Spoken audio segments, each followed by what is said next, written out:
And so these are all the things that this whole new carbon market, as we begin to recognize it. When we start talking, myself and others start talking about this carbon credits 2 decades ago, a lot of people thought we were kind of crazy because it was an infancy. And you remember when many of us start talking about the climate change and the impact, and they call us tree huggers and all kind of different name. But now we are beginning to see the measurable proof of the science behind climate change and global warming.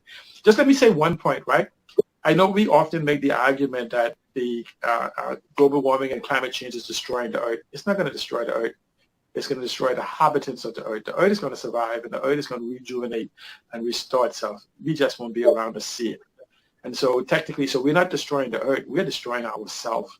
We're destroying the ecosystem that we need for us to survive. So the problem is that because when you take it away, it says the Earth ice age and all the other. The Earth has gone through climate change before, but you're right. Yes. It's the Earth is still here. It's the inhabitants of the Earth that are going to be most impacted.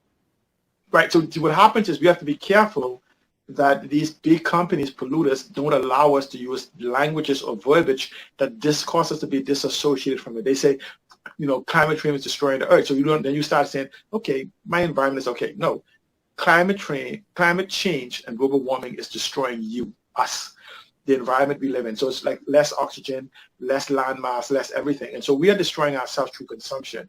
And so when we begin to personalize the impact that's on us, as well as reproducing, we get a better understanding of what we can do to actually relieve it. I think personally that the Bahamas should have an education program. The Minister of the Environment should take an aggressive process of educating Bahamian as to what carbon is, its impact, and what we can do from reducing our consumption, moving to greener energies, garbage recovery, recovery of oil that we have in the and all these. It's so many aspects of this carbon economy. Is for lack of a better word, it is a carbon economy that can itself become a net income producer for the Bahamas. I'm just talking about us reducing our carbon footprint, utilizing carbon offset processes, and even embracing technology that actually begin to capture. Like, so carbon offset could be practices that you do naturally, like planting more trees. Restoration of the mangroves is another billion-dollar industry. Making sure that we stop destroying our seagrass and even planting seagrass.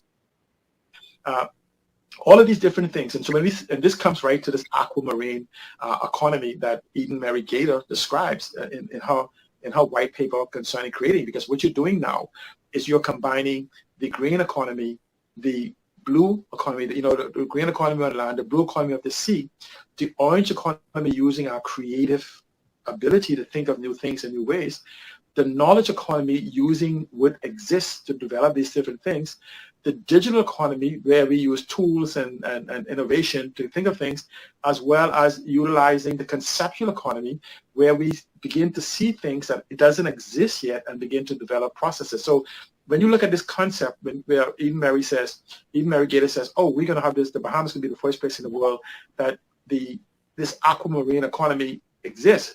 That aquamarine economy is a blending of the orange, the green, the blue, the knowledge, the digital, and conceptual economy as one unified platform. And I think it's something that we should consider, considering that we, in maybe 50 years or so, we could very well become climate refugees. And what do you mean by climate refugees?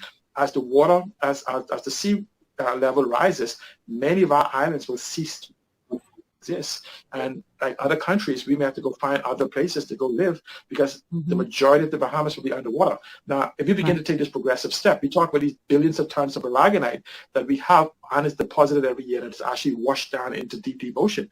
We can actually begin shoring up. We have countries around the world that's building islands. So clearly, we already have the islands. We can begin to shore up the Bahamas to do it with some progressive thinking 10, 20, 30, 40 years down the road. More so, let me tell you why it becomes easy, Michelle.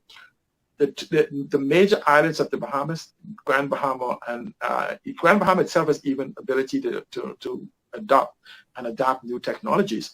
But New Providence, more specifically, we have to be very intentional in what we need to do to begin to think of how we want to protect New Providence from the rising sea rise, whether it be building an enclave around it, water removal system, and as we begin to build new things begin to lift the islands and lift the environment. Let's use an example. Western Florida, that a lot of Bahamians like to West Sawgrass, that area. When I went to Western Florida in 1993, before it became a city in 1996, Western Florida was built literally in an environment that was underwater. If you go to Western Florida, if you look at Western Florida now and look at it, they have a masterful water management system.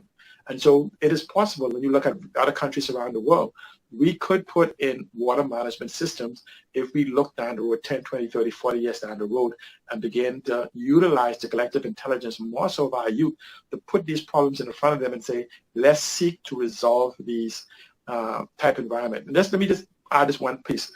Eden Mary Gator is working on a platform to enhance the very aspect of the economy called FICA Link and FICA Lab that actually will look to get the so-called Gen Z and millennials to come together as one comprehensive digital think tank and begin to address many of these issues that is facing us that somehow we seem to ignore on a daily basis.